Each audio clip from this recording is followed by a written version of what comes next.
Welcome back to Coaches Roundtable and part 2 of our culture discussion. And it's been the big thing that really we've been working up to with these Coaches Roundtables. And today on this episode, joining me, I have the head coach of the women's field hockey team, Brittany Hansrote, the head coach of the women's soccer team, Mr. John Shaffer, and the assistant coach of the women's soccer team, Mr. Don Teese. Thank you all so much for coming on. Thanks, Drew. Thanks for having us. So let's start with this word culture and what does it mean to you? How do you define culture? Ooh. I guess I'll go. What does it mean to me? I think it's everything about your program. Culture is it's a big umbrella term. I think people throw the term culture around a lot.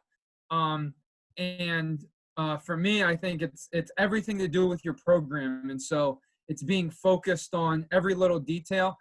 You don't have this and culture. Whatever you do in your program is part of your culture. Maybe like reflective of your culture is a good way to put it. Everything that you do is very reflective of your culture. And your culture, you want to try and keep it, at least me personally, you want to try and keep it like you have your morals and values and philosophy as a coach. So that is typically reflective onto your program. And then you create this culture within your program, and you like to see it essentially be the same year after year, but it does change because things change in just life, but also your roster changes. So sometimes you'll have ups and downs, and as long as you can rely on your morals and values and philosophy as a coach and what culture you're trying to instill, I think that is your best, like setting you up for success the best way. But like, I'm not going to sit here and lie and say that I haven't had my challenges with teams. And that the culture struggles, and sometimes the culture isn't something that I want it to be in my program. So you have to then work to try and build that culture back up to what your standards are. And really the team has to be bought into that as well. And they have to believe in the culture. I think that's really important as well too. Yeah, it's about putting your best foot forward really when you're coaching and trying to instill that culture. I've always seen culture in terms of courageousness, leadership, trying to find those players that kind of fit that mold that you really want. And sometimes you don't get that all the time. So it's how can you kind of instill your morals, your values that you want into the program in order for it to be successful. You're not going to have your successful program all the time. There's some great cultures that are not the best teams. There's some great teams with not the best culture. It's trying to find out how can you find that good balance between one another to really promote that culture and build it towards where you want it to be. I've always said, make your program the best reflection of yourself. And I think that also can be pushed into culture sometimes. Yeah. And just to piggyback on what Brett and Don said, I just made a note here. Culture is a living organism. We all have our values, our core values. But as Brett said, your culture changes year to year, and you have to constantly try to take your values and teach them to your team, and then how do you live those values out? And there's going to be ups and downs. There's going to be groups that really cling to those easily, and there's going to be groups that maybe fight back a little bit against it or push back a little bit. So culture is ever changing, and I'm sure we'll get to this, but it's something you have to deal with daily. It's not a slogan you put on the wall and then walk away from it. True. Culture is something that has to be dealt with daily because it is always changing. Yeah, you live by it basically in everyday life. Like we had said, it all stems back to that culture. Like everything is reflective of the culture. So it's well said, John. So, I mean, I do want to touch on a lot of the things you said there. But one thing to set, I don't want to say set the tone, but to set what your culture is going to be, where does that begin with your student athletes? Is that something you focus on during recruiting, or is that something that come the first day of practice, you're going to say, this is how we're going to try and do things? Maybe a mix of both. For me, you want to try and find the right athletes that you truly believe are going to be a good fit within your program, and kind of match and mimic your standards and morals and values and what the culture is generally with your team, and like the current roster that you have. And then I think it's a good mix with, once they get here, you have standards that are set. And that's where it's really important to if you have a nice foundation of a culture in place, that it makes it more easy for kids to just kind of like, they know nothing different. And then it kind of sets you up for success that way. But coming in, it's really important to make sure that you're communicating, and it's clear is a good term to use. Like, what are our beliefs? What are our goals? What are we prioritizing? Things of that nature, so that it's clear and kids aren't coming in and it's like very vague and gray area and they're not really sure, because they also thrive on having something set to work towards. If they don't have something to work towards or some things to work towards, then that's where there's no clear defined path. So I think that it's kind of like a mix. You guys can jump in on that. Yeah, I agree with that. I also think that, when, like you said, Drew, building in the recruiting process, I think you find those recruits, and sometimes you find those really talented players that might not be, the best fit at that time, but you think you can help mold them and kind of guide them to where they can potentially be at. And so I've always thought that during the recruiting process, it's very key to find in those kids that can really help that culture grow more and more and make it diverse as well. I think that if you build that relationship through the recruiting process, it comes onto the team where you've already set that kind of foundation with your already roster there. Your seniors, your freshmen, your juniors and sophomores. But a coach coming into a new program, a different culture, you're trying to change the culture that was there before too. So how do you do those things? It's just about, if you believe in something strongly, making sure that you believe in it so much that you live and breathe it, like Coach Shaffer talks about all the time. For me, culture starts with me. And it's something that took me a couple of years to figure out, both as a high school coach and then transitioning into the college game. Brittany's been huge. I joke that she's my Yoda in terms of helping me and guiding me. But, something that I really had to settle on, and it comes back to a book, Dare to Lead, which is a big leadership book that's out there now. But in Dare to Lead, and I'm looking at my notes here from it, it just stresses that whether you're a CEO of a company or a head coach, your company's values or your team's values have to be your values. You can't be someone that believes X, Y, and Z, but you have a team that's based around something else, because in the long term, that disconnect just won't work. So I spent a lot of the winter figuring out, after our fall season, I spent a lot of the winter figuring out just who I was, and really trying to nail down what my core values were. And then I took it to the team and said, listen, these are going to be our core values, because my core values have to be our core values. And then, so that's where our culture starts. So love, serve, and grow is when I'm at my best. And so it's when the team's going to be at our best. But then the players, I gave them the freedom. I said, you design and decide how we act these out. How are we going to show love, service, and growth?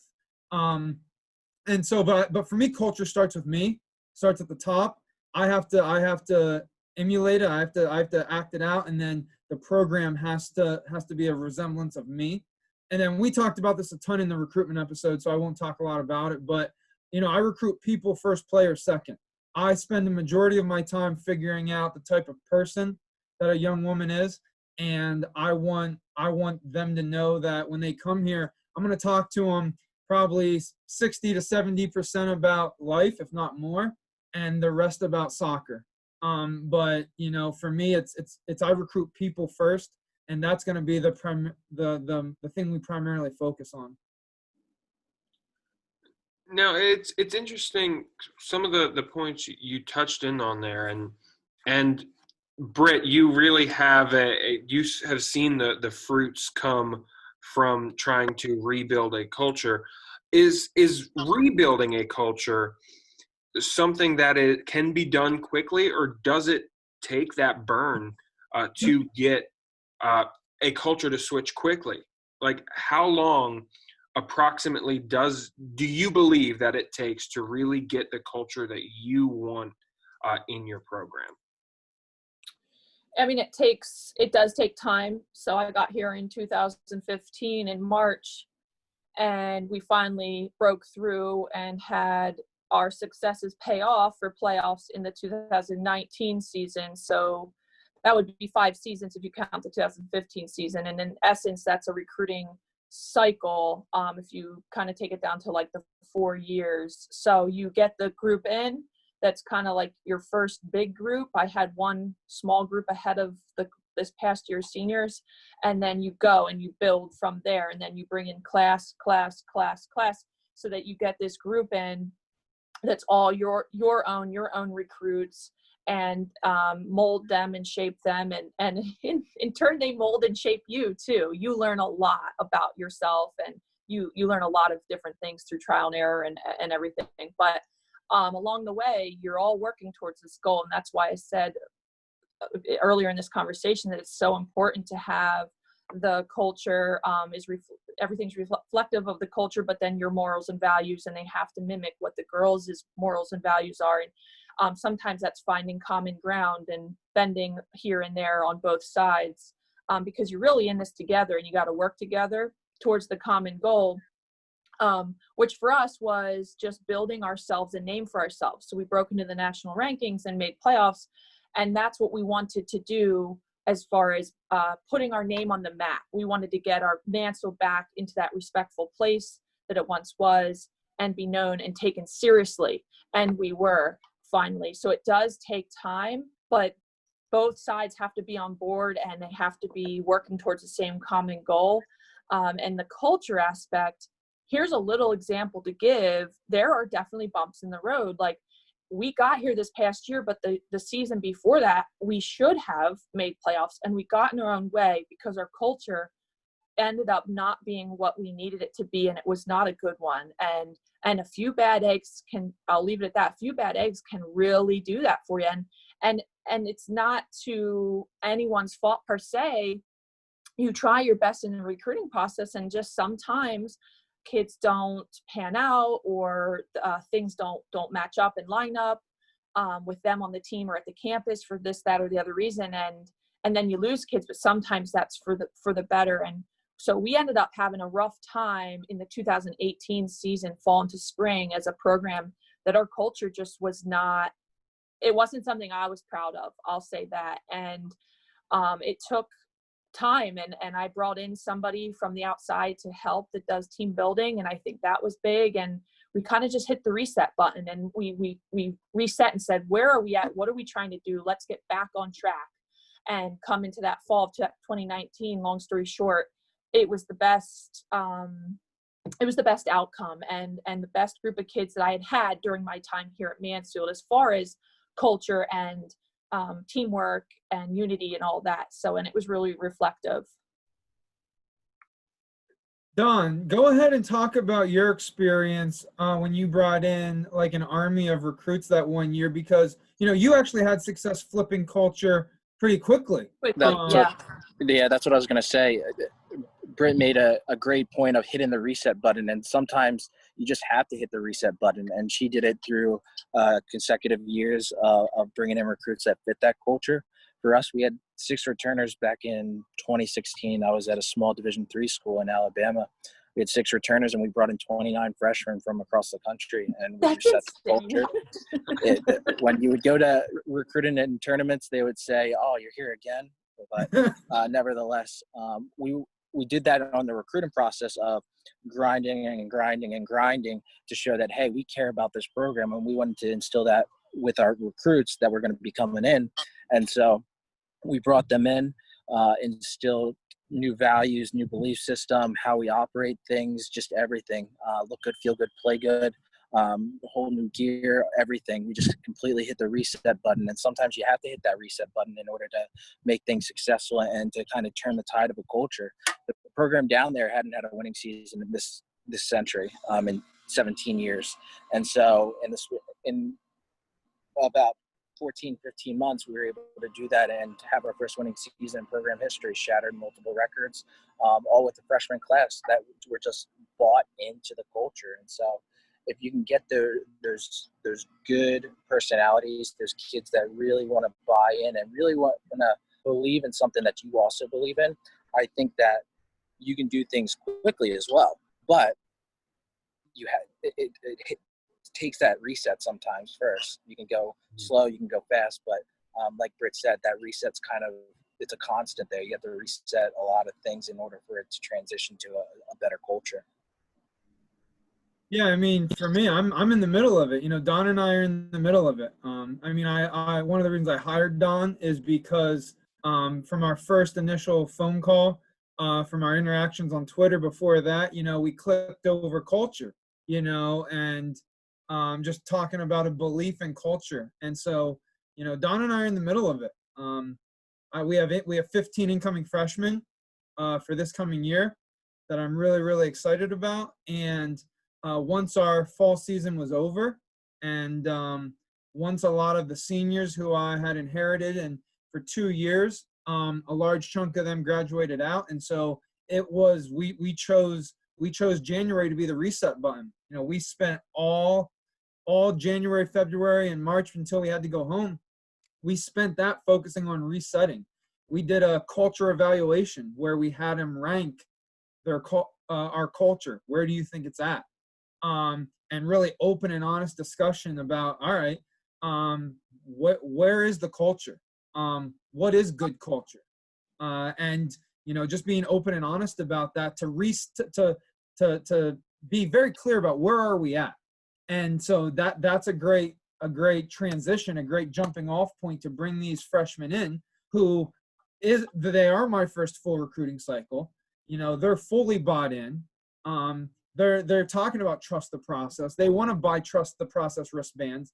I mean, they're all bought in. And so a majority of the team is going to be freshmen, and it's just a wave of positivity coming in, along with the current team who is excited to transition. You know, they've been through a season or two of the old. They've been part of the new guy, me, coming in and blending the old with the new. And so we're at that jumping off point. So there's just so much energy for this fall and this year. So I'm excited to hopefully get where Britt and Don have been. And in all three cases, it's about patience too. Having that patience and being patient to get through that year, those couple of months of difficulty, you know, in Britt's case, getting to that point, that success, that's a lot of patience to go through that process. But she's there now. Now, how can she go higher than where she is? She's setting the bar high for all of us here at Mansfield, but she set the bar high now for herself, and her team has set the bar high for where the program can go.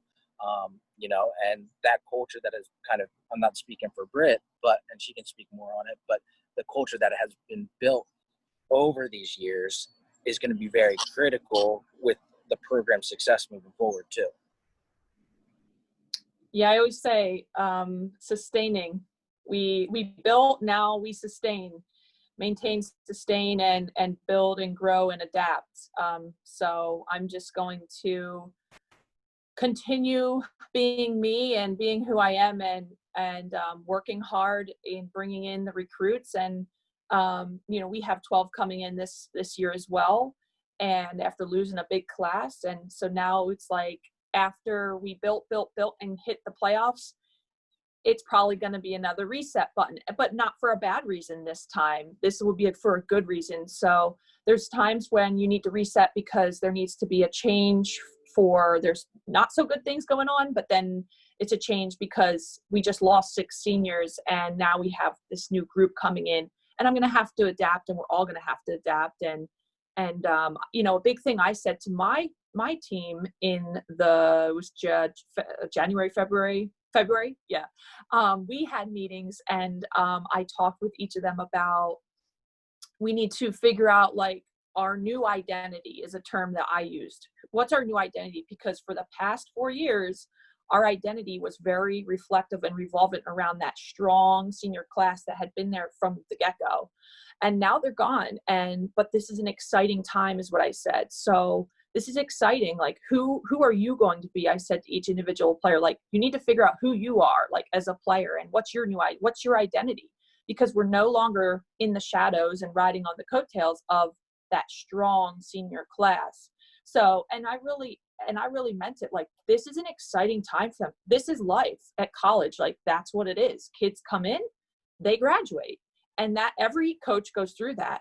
And so how do you turn over success, sustaining? It all goes back to, now you got to sustain. You got there, sustain, and you really have to adapt. And so they all really tie into one another. They really do. Thank you for that perfect segue, because the next thing I wanted to talk about was maintaining the success and maintaining the culture. And I want to go back to something you said, Coach Hansrote, which was about bad eggs. Occasionally, you're going to get someone who doesn't gel with the culture. And in order to maintain your team culture, how do you know, or when do you know, if there is a bad egg, how to deal with that situation with that team to make sure that the culture stays the same and it doesn't become an issue if something is an issue? Shaffer, what's the line that you say? Which one? I have a lot of one-liners. You say addition. You say There's addition by subtraction. Oh yeah, addition through subtraction is the biggest thing. I think it's a good starting point to jump into this combo, because it's very true. Yeah, I mean, just to piggyback off that, it's a lot about just open and honest conversations. And again, that's why for me, the more I've been able to nail down who I am and be able to be clear and concise with communicating that. And then it's just bringing young women into the office and saying, listen, we are just not on the same path, or they come into the office and they're like, Coach, you're talking about love, serve, grow. I don't think that's for me. And that's fine. That's fine. And, especially for me as a young coach who inherited a team and who had, incoming recruits who I didn't recruit, it's no one's fault. It's just, I am who I am, and I'm going to build my program around what I believe in and what Coach Tees and I believe in. And, if it's not the right fit, it's okay. I want them to find a school and a program that works for them. And I mean, even the school, that's why a big thing about the recruiting process is making sure that they're okay with not just the culture of the soccer team, but the culture of Mansfield. And if it's not the right fit, then it's okay. But the earlier you can identify that, the better. Yeah, for sure. So I'll elaborate on the addition by subtraction. Sometimes having numbers isn't always the right answer. So that's kind of what that means. And also, like, having a bad egg just to have that person on your roster might be more detrimental than to not have that bad egg. So that's what that means. Addition by subtraction. We had to not talk too much about myself, but we had the smallest roster in my 5 years here this past season, but we were the most successful. So there's an example to give. It doesn't always mean you have to have the biggest numbers and that leads to the most success. So you have to have the right people in place, and you can be successful. Bad eggs, it's like positivity can be contagious, but so can negativity. And so you, as coaches, you need to really identify, like John is saying, when there's that moment that there's no, you can't take steps forward together, to keep it lightly.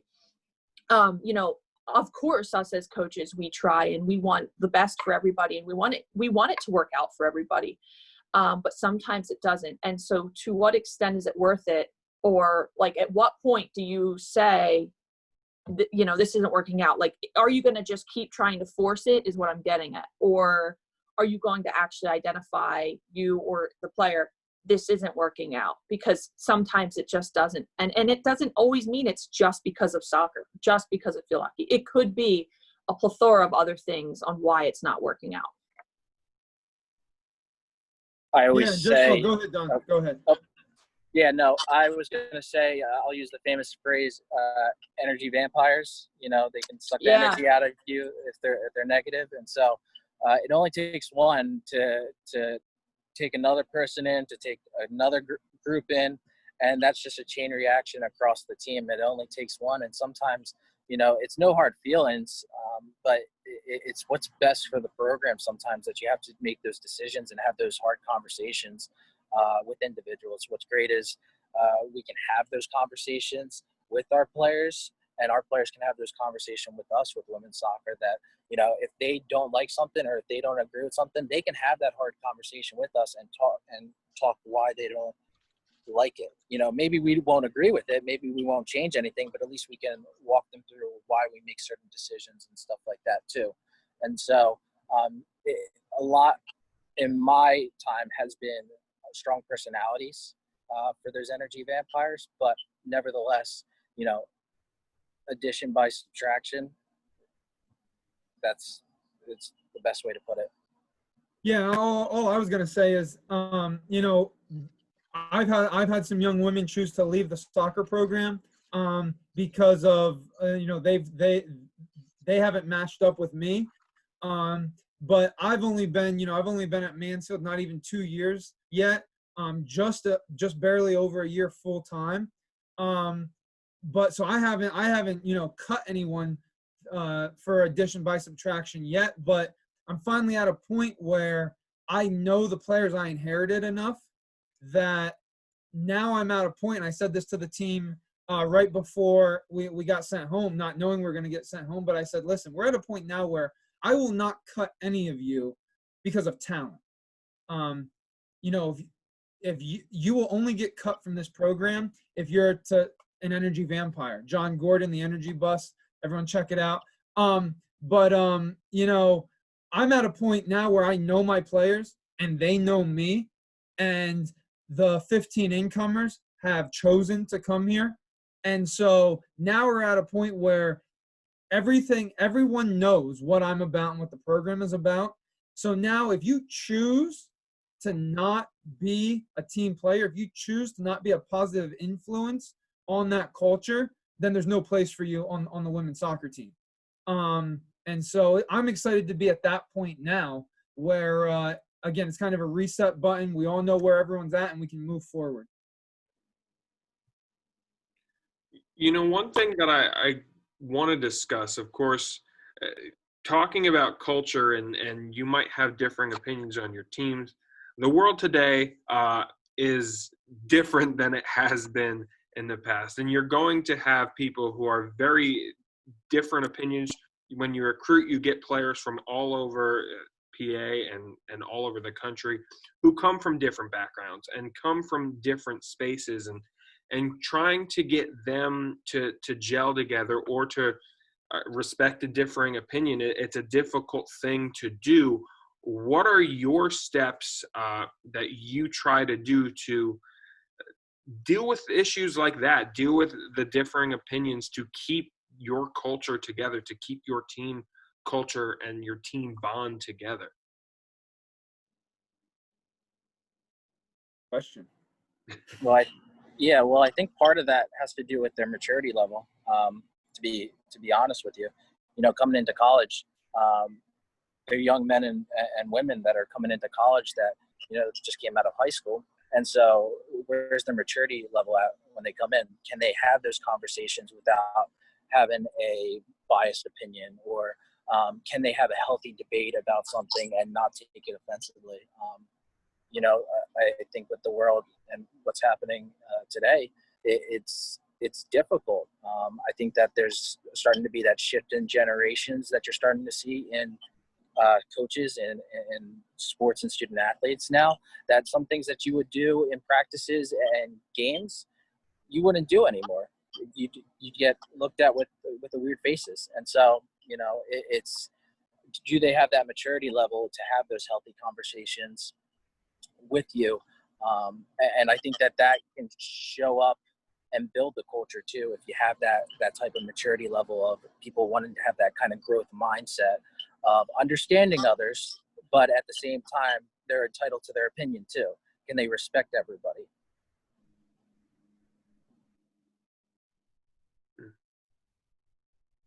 Yeah, I guess I'll piggyback on that. I was gonna let Britt go, but I'll piggyback on that. I guess two things for me.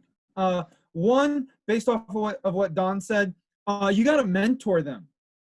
You have to help them have difficult conversations. If you know, an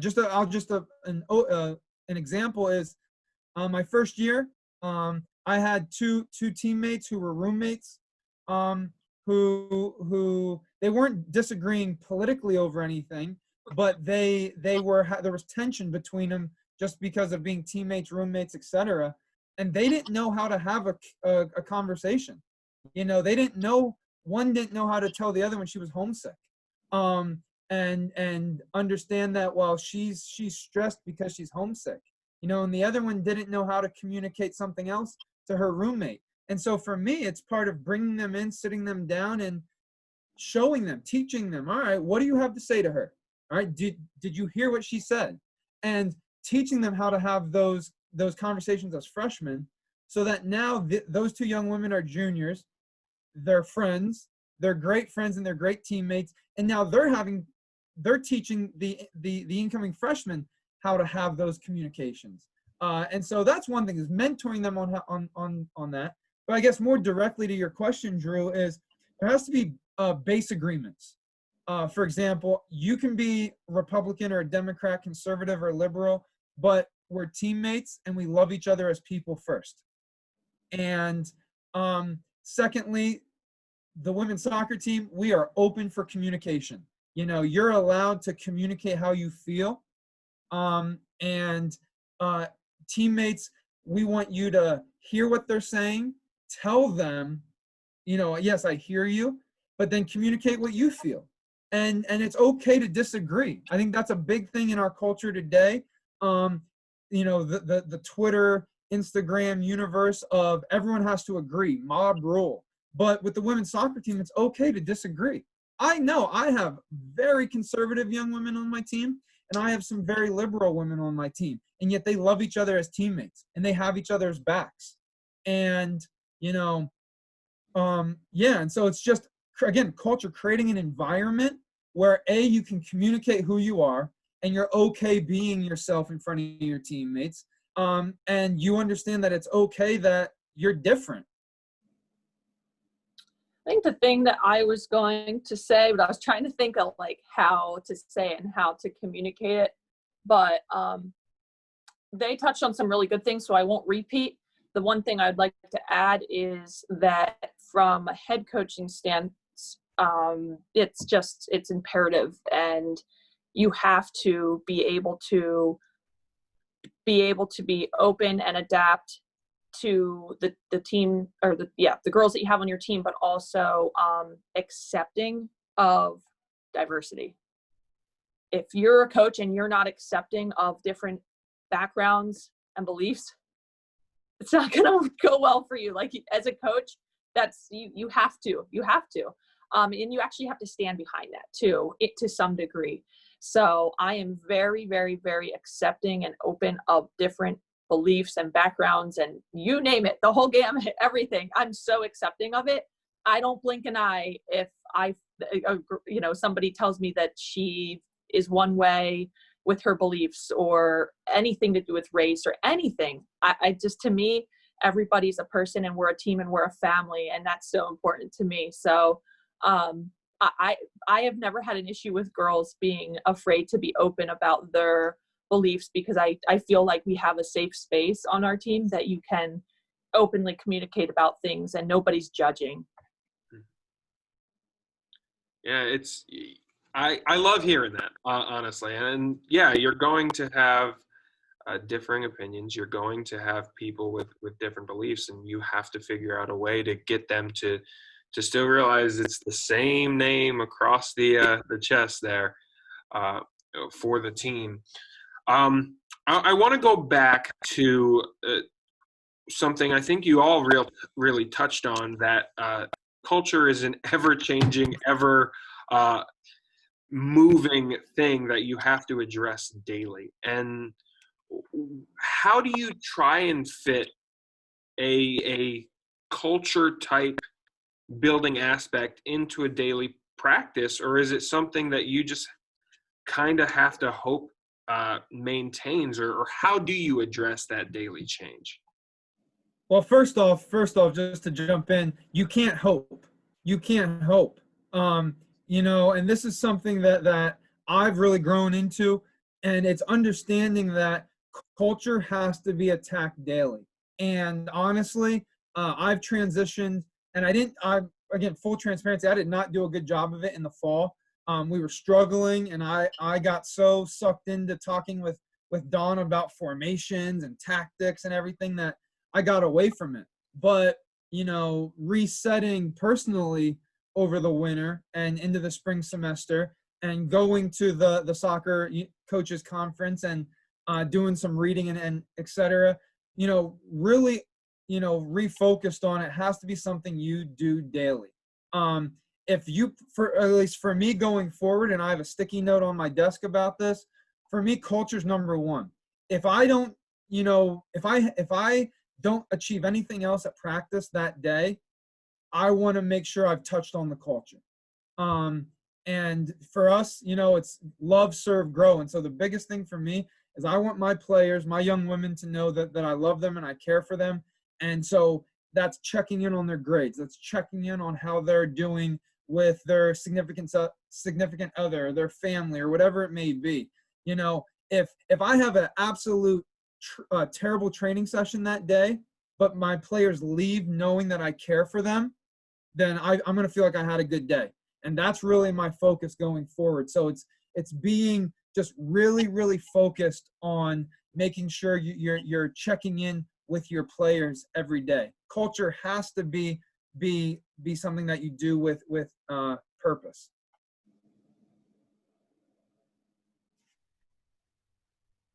Well said. Yeah, it's very, I'll just piggyback off of it. It's very intentional. It has to be intentional with halftime speeches, with pregame practices. They walk into your office. It's breathing that culture. If you're breathing that constantly, it's going to affect your student athletes and grow on them. You can do it through exercises. You can do it through various things. We've done it through the soccer circle, for example, and we've taken 2 hours for an exercise on culture. We take 20 seconds during a pregame or a halftime speech that touches on some type of culture aspect. You can do it in multiple different ways and avenues, but you have to breathe it at the end of the day. The other thing, I want to go back very quickly to Shafe. You said that like in season it's more difficult because you get focused on the in-game stuff. You said you got focused on formations and that kind of stuff. So the spring for you guys, for all you fall sports, is really a chance to regroup and build a culture. Obviously this year that didn't really happen. Having the spring reset didn't happen with COVID-19.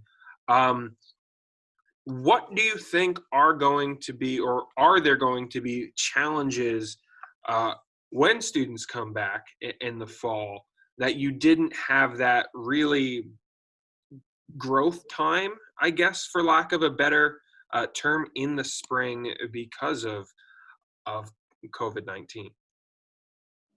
Well, I actually think I probably grew more with them, only because, we were just about to start our spring season. We had 3 spring practices before, we got shut down for good. And so getting into the spring season was going to be a lot of moving more into the soccer side of things. But then the fact that we had to get sent home, Don and I, our focus became, how are young women doing with their online classes, transitioning to online classes? That was a struggle for a lot of them. So it was, mentoring them every day, just checking in on them. How are you doing? Having Zoom meetings just to say hi and just to check in. And, some of the team leaders organized, Zoom meetings. You can play games via Zoom. I did not know that, but they had like a doodle game they played. And so I actually feel like we probably continued the growth throughout the spring. Yeah, we didn't get to do the soccer stuff. But again, I keep going back to it has to be less about the soccer and more about the person. I was writing notes, so I didn't want to forget what I was going to add in here. Drew, I think there's two sides of it. You have the athletic side and then the personal side, referring to the spring here. Mm-hmm. It is a bummer. We got 3 practices as well. It's a bummer that we didn't have that because the development aspect, sports-wise, athletic-wise, with those was really missed out on. And so that was going to be crucial for especially those younger players to just really develop and build and get into those game scenarios with scrimmages and play days. So that was a big bummer. And that does make me sad. But then on the flip side, I agree with what John's saying here. I think we all of us, all on this call, everybody included, really had a lot of chance for personal growth and to learn and find out a lot about themselves and what they're capable of handling, overcoming, learning about their strength that they actually have. Hey, I can actually handle adversity. So I think there was so much positive that came out of that and is still coming out of that as we continue moving forward, that there's a big positive takeaway from that aspect of it. Kind of like looking at the glass half full in that regards. Okay, we didn't have our spring seasons. Spring sports didn't get their actual seasons, but what good did come from this, and how can we better ourselves individually and as a program moving forward? I honestly do think it's going to unify us and make us stronger, because it's we all kind of went through this together. So all these sports teams are going to go into the fall academic year coming out of something, or we're still going to be, I guess, in it, but you know what I mean? We're all going to be wow, we did this together. We're in this together. We're still moving forward. We're strong individually and as a team, and we can get through this, and we can do this. And listen, in the big picture, the grand scheme of things, I think the more important piece is the personal side than the athletic side. So yeah, at the end of the day, seeing your student athletes with a diploma sure is a lot, means a lot more probably than on the field at some time. Well, and so if I can just jump in there a second, going back to something Don said earlier about, the new generation of player, you have to be a new type of coach. And I don't know, maybe I'm just too optimistic, too positive, but I honestly think, field hockey and women's soccer, I think we're going to be in a good place because, Britt, Don, and I, we are all coaches who focus on the person and care for our people as people first. And, just being transparent, not every coach out there is like that. There's a lot of coaches that are athlete first.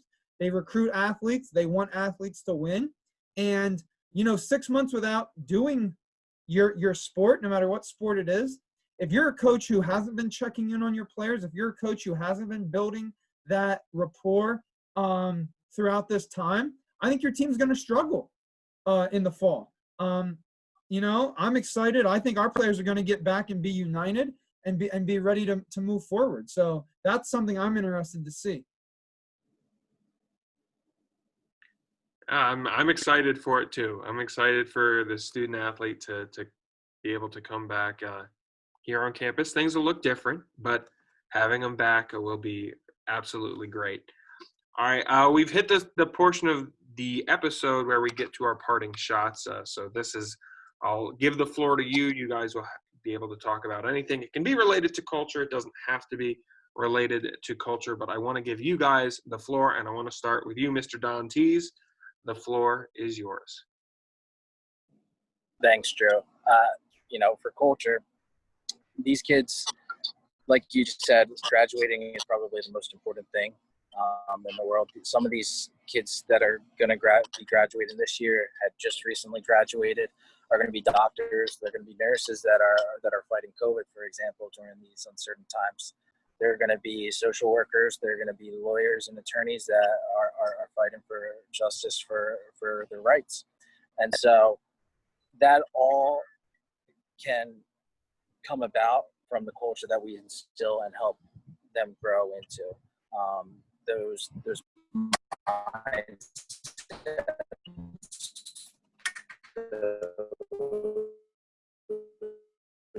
ideas for us as coaches, building culture within our teams, giving them those opportunities to grow. Diversity are going to affect them for the rest of their lives. So we have an important role to play in that aspect of their lives by building the cultures that we are with our programs, because they're going to be a part of those programs. Absolutely. Moving on, our next parting shot will be Brittany Hansrote. Coach Hansrote, the floor is yours. I think one thing that didn't get brought into this was that, and I'll part by saying this, that all of us, it's so reflective of just Mansfield University in general. Mansfield University in general is so family oriented, and it's a huge reason why I came back here to coach, because I really truly loved my experience here and wanted to give back. Like, I felt like Mansfield gave so much to me and created so many open doorways and opportunities for me in life, and really prepared me for life beyond college. Just that personalized experience that you get, that coming back here was like a no-brainer to me, and made me really proud to just give back to a place that gave so much to me. And I can see it with John and Don, and honestly, all the coaches within our department, you included, Drew, everybody just, it's so like welcoming and homey feeling. And so I think for me, it's so easy to work at a place that is so reflective of my beliefs too, that transpires right down onto the girls and men, for that matter, athletes, because it's just, that's who Mansfield is in the environment that we are. So for me, I love working here, and our girls, every single one of them that comes out of here always misses Mansfield, and that's the number one thing that gets talked about. So I think the culture at Mansfield University reflects onto the athletic department, that reflects onto the athletes and students itself. And so that's something that makes me really proud as an alum and now a current employee. Well said. Well said. And now the floor to you, Coach Shaffer. Thanks, Drew. And again, I say this privately, and I said this earlier, but just a big thank you to Britt for being a mentor to me. No, because that culture that Britt talks about, Mansfield as a whole, Britt and my office, we're side by side. Sorry, Drew, you're in between. I was really open about being a culture person right away. And, Britt, would pick my brain and be positive and support that and say, look, I know you're trying to do the right thing. And so that's the first thing, is just thank you, Britt, for that. And then the second thing is, a coach that I really study a lot and have studied a lot recently is Jurgen Klopp. He is the manager at Liverpool. And something that he says is, the modern coach needs to be warm and demanding, and players have to be open to that as well. And so to possible recruits for any sport that are watching this, be open. When a coach wants to know about you as a person, be open to that. And, for me, that's what I'm looking for with my players is I want to be warm. I want to make a connection with them as a person. And once you have that connection made, then you can really be demanding, and it's a two-way street. My players can be demanding of me because they know I care. You know, when players come in and sit down and say, coach, like, I need you to be better here, or I need a better session, or this or that, you know, it just creates room to talk. So warm and demanding, I just think that's something that has really stuck with me, and is how I'm really trying to frame relationships going forward. Like that a lot. Yeah, absolutely. Well, I want to thank the three of you so very much for taking the time out today and stopping by. Thanks, Drew. Thank you. And that will be for another episode of Coaches Roundtable. Thank you again to these wonderful coaches. To stay up to date on all things Mansfield athletics, head over to GoMounties.com. Thanks for watching.